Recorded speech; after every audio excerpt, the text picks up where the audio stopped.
God, you kidding me? Oh my God. Kick my grandma in the fucking ankle, punch my mama in the knee, sucker punch my stepdaddy in the chin, break my little brother nose. What the fuck? Oh my God.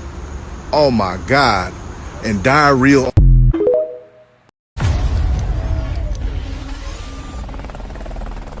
Sir, we've landed. Are we still in all go? We are go. We're dropping a secret team of robots into a country that we're not supposed to be in. It got serious the moment was thought up. Hey! Sign up! You're all gone, or I'll kill you!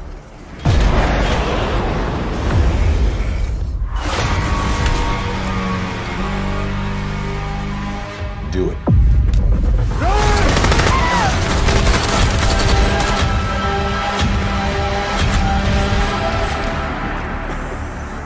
These people have seen everything. Take them all down. No witnesses. Oh, shit!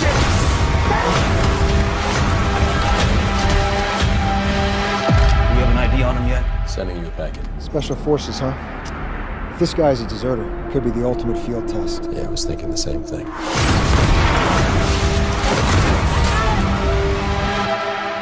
She's a doctor. They're all doctors. They're here on a good cause mission. Come on, man. Okay, you're scaring her. You're scaring me. I'm scared.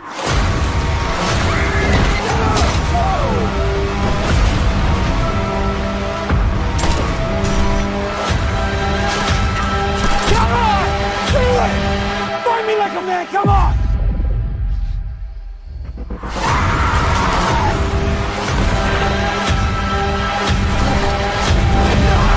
You were made by humans to afflict death! You were made by humans. We're different! I'm a man, I have life! You're a machine!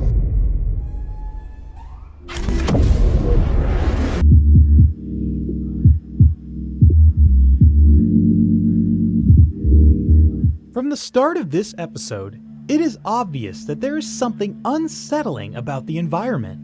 The ominous expression on the faces of the three characters we see add to the grimness of the black and white setting, making it seem as though we are peering into a monochrome hellscape. As the story progresses, it becomes clear that it takes place in a post-apocalyptic world where artificial intelligence has taken over. We immediately descend into this post-apocalyptic future. The expressions on the faces of Bella, Clark, and Anthony suggest an apathy that is the result of extended periods of wariness. They drive past a farm and have a short conversation about how pigs roamed there in the past. Though it is not stated, we can be sure that whatever drove society to the ground is also responsible for the disappearance of the pigs. It's a rather unsettling thought. Life, it seems, has almost been totally erased from this barren landscape. The air is heavy with the traces of mass extinction. Unlike similar stories, little is known about the world where this story takes place. One thing is sure though, humans living in this world are under a constant threat of attack from highly intelligent robot dogs that hunt and kill humans for reasons unclear to us. The dogs are equipped with effective tools that enable them to track down and kill humans. Survivors in this world are forced to scavenge for food and other supplies. They stop at a warehouse that they have concluded is dog-free and attempt to retrieve a box that is presumably filled with supplies. What makes these dogs so especially frightening is their menacing silence. They have no desire, no emotion, just a simple goal that they perform mindlessly. In a grim setting, Bella, Clark, and Anthony drive to a warehouse in search for something to help Jack, who is hurt and dying. Anthony and Bella break into the warehouse while Clark hotwires a van. They scour through the warehouse before finding the box they have been searching for. A problem arises when they realize that there is a four-legged robotic guard dog waiting behind the box. The seemingly harmless dog suddenly sprays Anthony and Bella with shrapnel that contains a tracking device, and then shoots and kills Anthony. Bella attempts to escape, leaving the box behind and running straight for the car. Clark attempts to follow in the van, but before he can get away, the robotic dog leaps into the van and kills Clark, before continuing in its pursuit of Bella. Eventually, the dog manages to get into her car, but before it can kill her, she sends the car off a cliff and manages to escape. Bella thinks quickly and uses a plier to remove the trackers that the dog embedded in her leg. She makes a call to someone, telling them to pass a message to her loved ones in the event of her demise.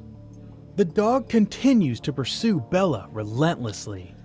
It chases her into a nearby forest, forcing her to climb a tree to both escape the dog and rest.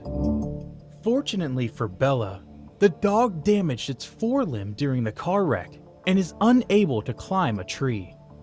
Rather than leave though, the dog decides to wait for Bella to get down from the tree, choosing to power down in order to conserve power. Bella throws a twig at it, making it power up and down. This eventually drains the dog of its power, and it stops responding. Convinced that the battery is dead, Bella climbs down and breaks into the nearest compound, but she knows she can't keep the dog down for long. The dogs are perfectly designed in both form and function. They are wired to kill humans and perfectly equipped to do so. Their minimalistic design conceals tools and weapons that enable them to perform their function swiftly and mercilessly. And whenever their power dies, it only takes daylight to rouse them.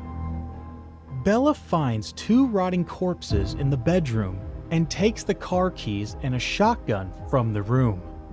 Once it's morning, the dog is able to recharge and it enters the compound, continuing its hunt. As the dog approaches, Bella ambushes the dog and throws paint over its visual sensor.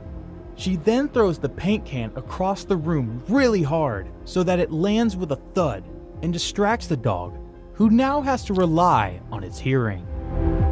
Bella uses this opportunity to escape. She runs for the car, but it won't start. She continues to try to start the car, getting increasingly desperate with each passing second. Eventually, she is forced to give up, and in another distraction attempt, Bella turns on the car radio and hides. Attracted by the radio's noise, the dog approaches the car, cautious and alert. As soon as the dog gets close, Bella shoots it. The dog fights back and manages to stab Bella in her leg, but she shoots it once more. Just as the dog drops to the ground, supposedly dead, it releases an airburst shell that sprays Bella with tracking embedded shrapnel.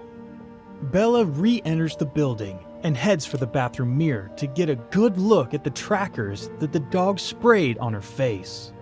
She notices a lot of trackers, and in what seems like an act of desperation, she lifts a knife to her face, but stops as she realizes there's a tracker embedded in her jugular vein. Realizing her fate, Bella speaks into her walkie-talkie, saying goodbye to her loved ones, all the time unsure whether the message will ever get passed along. She picks up a knife and places its blade on her throat. Before the inevitable occurs, the camera pans out over the landscape and shows a group of robot dogs swarming towards her location. Finally, we are back at the warehouse. The contents of the box have spilt over and is revealed to have been filled with dozens of teddy bears. That becomes all the more clear when we learn that the item our trio was scavenging from the warehouse, revealed only in the episode's final shot, was meant to make the final few days of a child's life more bearable. Bella is collecting the teddy bear for a young relative after all. God, you kidding me? Oh my God. Kick my grandma in the fucking ankle, punch my mama in the knee, sucker punch my stepdaddy in the chin, break my little brother nose. What the fuck? Oh my God. Oh my God. And diarrhea